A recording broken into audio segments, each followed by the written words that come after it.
Welcome to the CROC Podcast. 10, 9, 8, 7, 6, 5, 4, 3, 2, 1. Here is your host, Dr. E. Howdy, CROC Nation. Dr. Tommy Iannelli here with you with another CROC podcast. Joining me, as always, my valet, my best bud, my partner in crime, Mr. Angel Santana. Have faith, let it begin. Angel, how are you, my friend? We are ready to rock and roll with another episode of the CROC Podcast, and I am hoping that each and every one of you in the CROC Nation has taken the time to subscribe, to share, to like, because Dr. E is back, and he is ready to take us to another level. How you doing, buddy? I'm doing great. I'm actually a great segue. I'm looking forward to a 3-day weekend to take a break from the labor and enjoy Labor Day. And as a matter of fact, not to get too corny, but that is exactly what we're going to be talking about. We're going to be talking about celebrating our survivor thrivers who are in the workforce. So that's what we're going to be talking about today. We've done a podcast very similar, but what we're going to do today is we're sort of going to pirate. We're going to do a redo. Like if they've done Mad Max, multiple times, we're going to do Mad E and Mad Angel multiple times. And we're going to do sort of a repeat podcast, but again, to celebrate our survivor thrivers who are in the workforce. So Angel, we were just kind of joking around while we were beginning to record this podcast about feeling tired, a long day at work and that type of thing. So here's what I want you to remember or imagine. I want everybody to kind of follow me down this visualization. Because I know it's true of me, and I guarantee it's true of many of you. So you get up early, you go to work, and you work a full day. And whether you're a laborer who actually uses their physicality, or whether you're using your mind, whether your job is high stress, low stress, whatever stress it is, by the end of your workday, you walk in the door and you're basically just a shell. I know that I am. You walk in and you're extraordinarily tired, and your loved ones try to get a little bit of juice out of you, and there's really nothing left. You've given all your juice to your job, and you throw down something down your throat. You make a few platitudes, maybe you watch a little mindless TV, and then you go to sleep probably before 9 p.m. Does that sound somewhat familiar? Yeah, without a doubt. That's the story of my life. There you go. And plus, you don't forget, you have daddyhood part of that as well. But actually, that's part of it as well. Some of our survivors who work and are also parents. But now let's kind of change the scope on this discussion and this visualization. Let's now do the same scenario, getting up early, going to work, giving everything you have to your day at work, coming home exhausted, not having anything left. But instead of just being a healthy person going to work, you're a survivor. You are having treatments for your head and neck cancer. Your mouth is on fire. You can't taste anything. You can't swallow. You're losing weight. You're losing muscle. All of your secretions are choking you, and everything tastes like cardboard. Imagine how challenging that scenario is, and that is actually what we're going to be talking about tonight. Labor Day, survivor thrivers. This is a podcast to celebrate you. So we're going to talk a little bit about working during your cancer treatments. We're going to talk a little bit about some of your rights in the workplace, and we're going to give you some strategies, because we never identify problems without coming up with answers. Angel, your thoughts before I get into it? No, I think it's interesting. I think that a lot of people can relate to this, so I'm ready to rock and roll with it. Yeah, so some people clearly, can work through their cancer treatments, and there are no brainers. I mean, listen, this is not a podcast to try to judge someone's cancer being less problematic than another's or side effects being less, but the truth is the truth. And there are some patients that may be thyroid cancer patients or early breast cancer patients, prostate cancer patients that might be able to have a little bit more to give and to be able to go work their regular jobs without maybe even anyone knowing. And for them, I say hats off to you too, because no matter what, the common thread to cancer treatments is fatigue, and it's profound. So again, we honor everybody, any survivor, thriver, no matter what their diagnosis is. But some patients, I use the example of a head and neck cancer patient, or how about a lung cancer patient who is short-winded or can't stop coughing, or a rectal cancer patient or anal cancer patient who can't sit on their seats because they're in so much pain and they're so sore. These are different scenarios, but we just want to let you know that you have options as it relates to your work. Now, a lot of people think, working during your cancer treatments, why would you do that? That's so silly. Just kind of sit home and recover and concentrate on yourself. And that's all well and good if your last name is Rockefeller. But what if your last name is not Rockefeller? What if you actually have to work? What if you're a single parent? Just because you're a survivor thriver doesn't mean that you might be a millionaire or have, really a fantastic socioeconomic situation. You might be a single parent, a single mom, raising a bunch of kids, getting no child support. Just you are it. And if you stop working, the kids stop eating. So, this is more, it's deeper. I want it to be as deep as you guys need it to be, because I want to really not only just honor your quest to work during your treatments, but also let everybody recognize that sometimes you don't have a choice. And much respect, and my hat and Angel's hat are tipped to you. But some of the things you could do is, we will talk about changing from your full-time position to maybe a part-time position. There are accommodations that your workplace needs to adjust for you. You do have rights as a survivor not to be discriminated against because of your health. And you might just need to have, switch your office or your desk to one that's closer to the bathroom. Our prostate cancer patients come to mind, and our GYN patients who are constantly urinating or having frequent bowel movements, they might need to be placed closer to a bathroom. Also, your schedule could be changed. You could be given different tasks. You could take some extra days off or have a little bit of a creative input to your schedule. So there's tons of things that we can do to help you get through working again on this Labor Day special. We're going to be talking about who to tell at work, telling your supervisor, telling your coworkers. We're going to be giving you tips for working while you're getting your treatment. We're going to also tell you about some of the legal protections that you have for cancer patients that are working, and workplace discrimination, how to manage that, because sadly we're all human, and you would think that, everybody on earth would be sensitive to your plight, but that's not always true. So we're going to talk about that as well. So let's start as far as whether or not you can work during your treatments. And this is really important. And we talk about communication. We actually did sort of an unofficial module about communicating with your doctor, and your doctor appropriately communicating with you.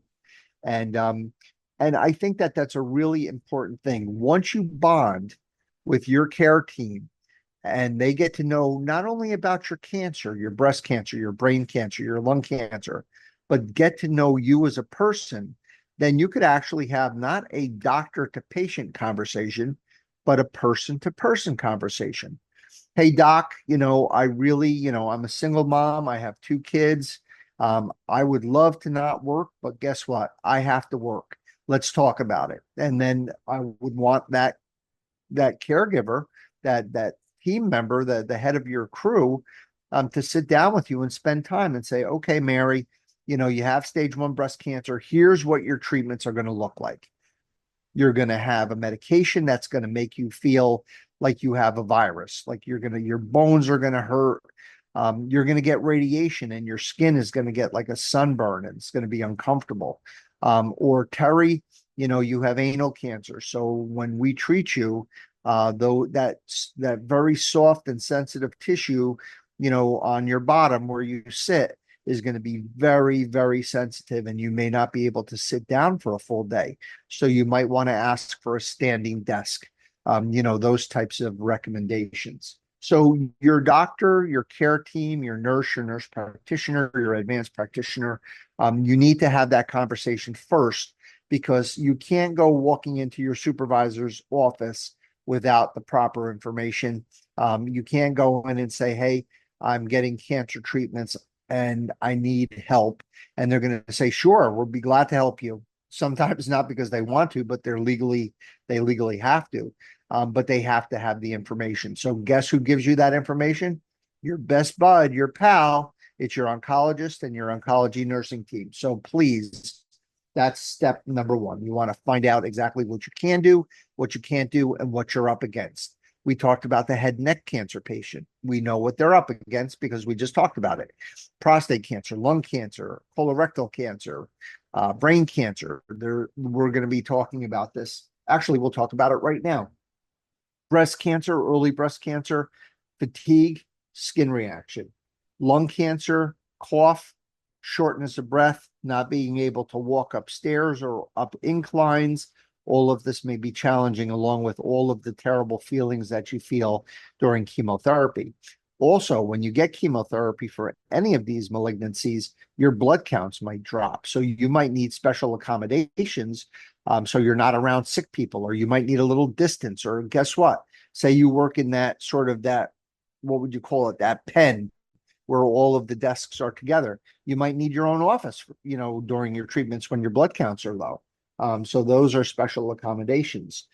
GI, we mentioned rectal cancer. We talked about anal cancer. How about GYN cancer? So cervical cancer, endometrial cancer, urinary frequency, urgency, loose bowel movements, frequent bowel movements, unexpected or, bowel movements that you can't control. That goes for prostate cancer patients as well as all that urinary difficulty, urgency, frequency, hesitancy, getting up at night. You're not sleeping a full night, so you're always tired. Sarcomas are cancers usually of the muscles. So if you have a sarcoma of your arm and you're getting radiation and your arm's all burned up, or you have surgery and the surgery makes your arm function diminished, maybe only about 20% of your arm capacity compared to prior, and say you have a physical job, say you run one of those machines in a factory, or say you really use your hands, you're an artist, or you're a laborer, on a factory on a line, and you need to use your hands. You might not be able to do that anymore. If you have brain cancer, you might feel fuzzy. You might not have full, cognitive ability. You might, be prone to seizures. So these are all things that you have to think about and talk to your care team about in order to make your environment as safe as possible and as positive an experience that can be for you. You also have to talk about specific treatment plans. So exactly what your treatments are, how long they're going to be. We did a podcast a few weeks ago about adding those 2 days to that patient's schedule. Say she was in the workforce. She was already angry. So about the 2 extra days, what if the 2 extra days not only made her angry on the personal side, but say it was a big deal? Say then she had to go back to her boss, who wasn't super supportive anyway, and say, oh, remember I said I needed, 16 days. I actually need 18 days. If they're already mad at you, imagine that, just to make them even madder. So please, please, please talk to your team, know what you're in for. And again, the number one common thread, no matter what your malignancy is, remember we said that it doesn't matter if you're a stage 1 breast cancer or early stage prostate cancer patient. The bottom line is you're all going to be tired. So as I said, Angel and I, we go to work, we come home, we're exhausted, but we didn't just have cancer treatments. Okay. So God bless you guys. You guys are very special. You're very heroic. You're very, very tough, very tough. Also, we have to talk to your workplace itself to make sure that you have all the accommodations you need. Now, Angel, we're going to talk about telling your supervisor. So this is a very scary endeavor. Most everyone that I have ever spoken to over, my time in practice, and that's a long time, have always told me, I would say 80% of the time, that when their workplace found out that they had a problem, they came and they rallied. But 20% of the time, they don't rally. So you have to be prepared when you speak to your supervisor. You know how I feel about human resources these days. Not a fan. So, so I get it. So when you decide to talk about your cancer, you have to have a meeting with your supervisor. You want to explain to them that you want to continue to work while you're getting your treatment. You want to be honest about your treatment, the hours away from work that will be required, and you will always make sure you remind them that your situation might change and these are only estimates. You can't give them any concrete information. And believe me, I know how difficult that is. I have several employees. Um, you know, I've had to deal with 4 pregnancies, out of work for months and months and months, how to manage that, how to get extra help, how to, patch coverage together. I get it from the other side, but let me tell you something. Supporting people in their life transitions is huge. It's actually a pleasure. Like, to be honest with you, even though it was an inconvenience, it was a pleasure to help my nurse practitioners when they were out for their maternity leave. So even more importantly is helping these cancer survivors, in the workplace. So that's really important when you have this meeting. You also have to use realistic expectations. Do not try to don't try to spin things positive, let them hear things they want to hear. Be straight up, be transparent, and tell them, everything to the best of your ability. And you have to tell them if it's okay with them to share that information with other coworkers, because they are required to keep your confidence if that's what you want. Speaking of coworkers, Angel is my coworker, but we have many coworkers who work in our medical system. How open do you want to be with your coworkers about your cancer is a personal decision. If you have family members trying to push you to tell them or push you not to tell them, what you need to do is push them away, because you know what? You know whose decision it is? It is your decision. It is not their decision. You can base your comfort level with sharing information with your coworkers on your relationships with them. You all know that you might have, really good relations with your coworkers. Angel has a coworker named Nick. He's on our board. He's like the freaking greatest guy in the world. Angel and he share many, many things on the personal level, and I've shared things with Nick on a personal level. And he felt very comfortable doing it because he's not just a coworker, he's a friend. But not everybody is Nick. So, you might want to selectively talk to some people, maybe not talk to others. But if it does get out in the office, it's really up to you on how you manage that. So that is completely up to you. You should not be pressured, as I said. You don't have to explain yourself if you don't feel comfortable. Only you could decide what's best for you. Some of your coworkers, believe it or not, Angel, will react with understanding, which we know. Some will actually offer help. They might offer to make meals for you, babysit the kids, give you a night to go to sleep early, cover one of your shifts. Angel's in the business of 24/7. So, the people the moles down in the basement down at Garnet, there can't be someone not showing and then just like leaving that post open. It's like you need a sentry. You need to have that guard. Angel and Nick, they're the heartbeat of the institution. So sometimes I've seen Angel do 24-hour shifts because someone was sick and he had to stay and help them.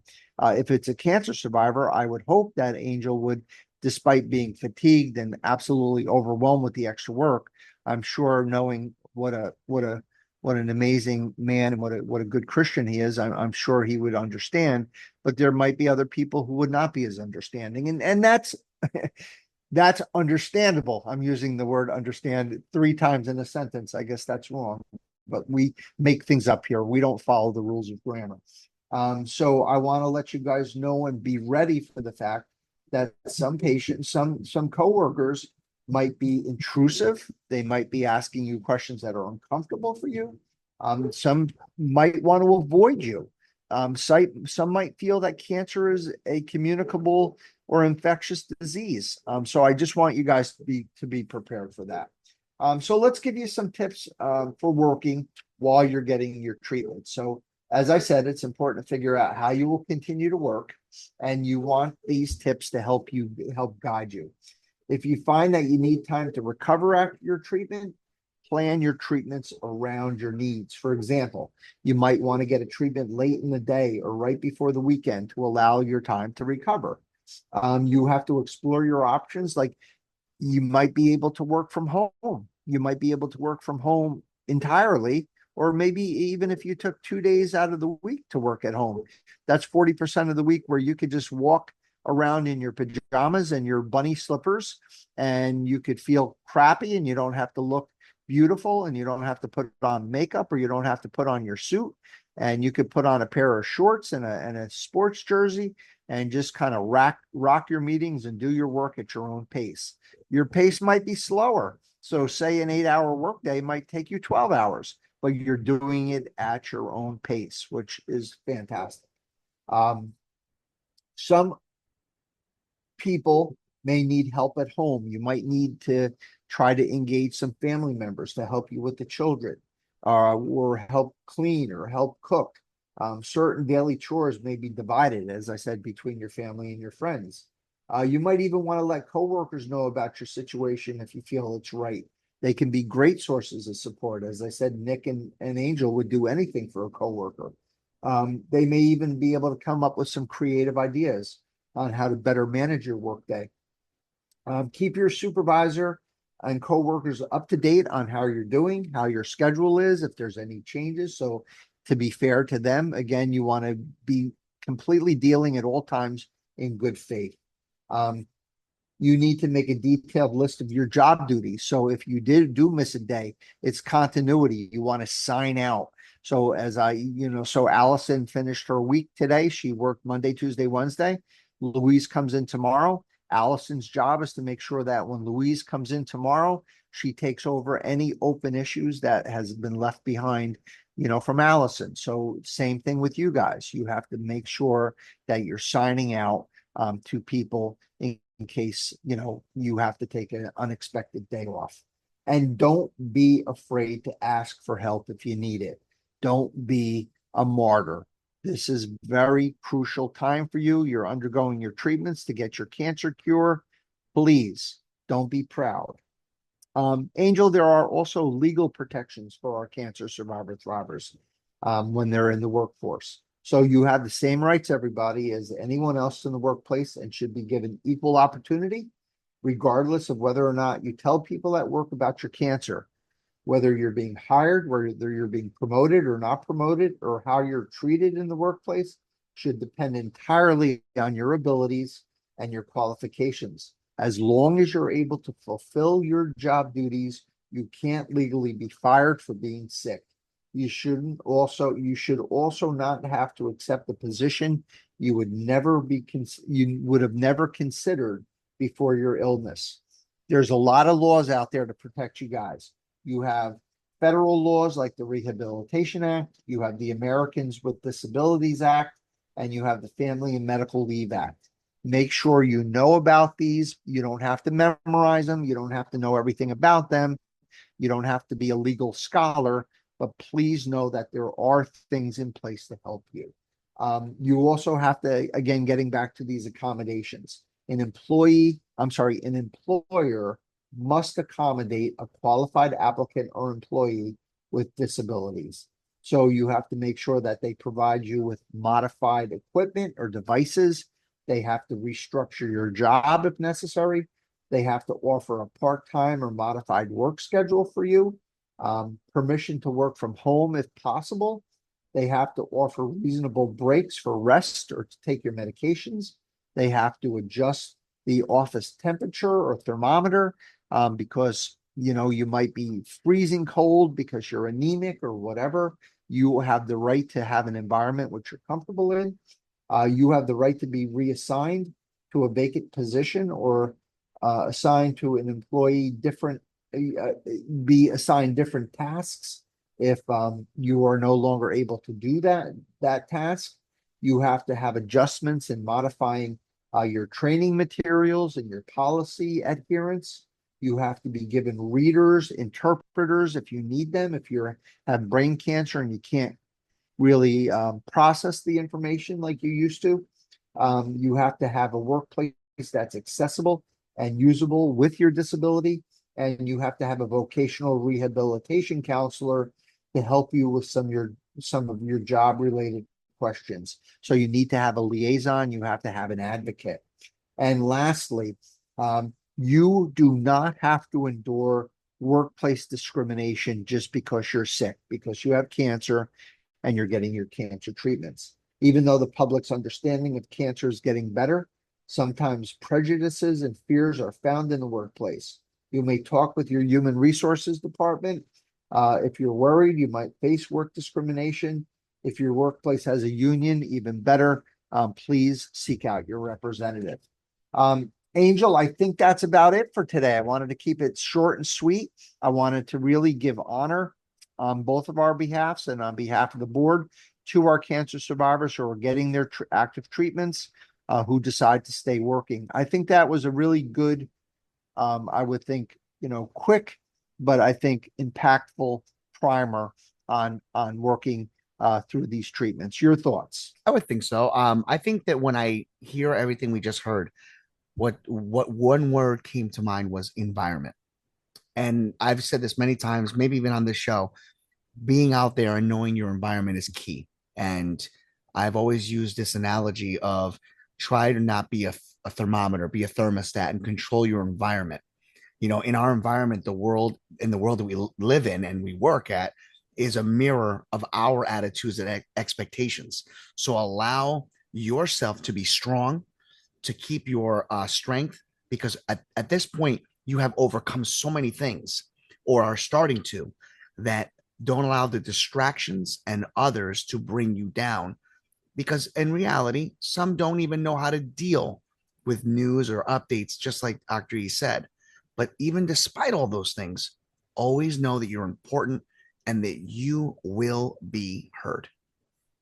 Angel Santana, thank you very much for your comments. I want to take this moment again to not only honor our cancer survivor thrivers as a group, but specifically the group of survivor thrivers who are working during their treatments.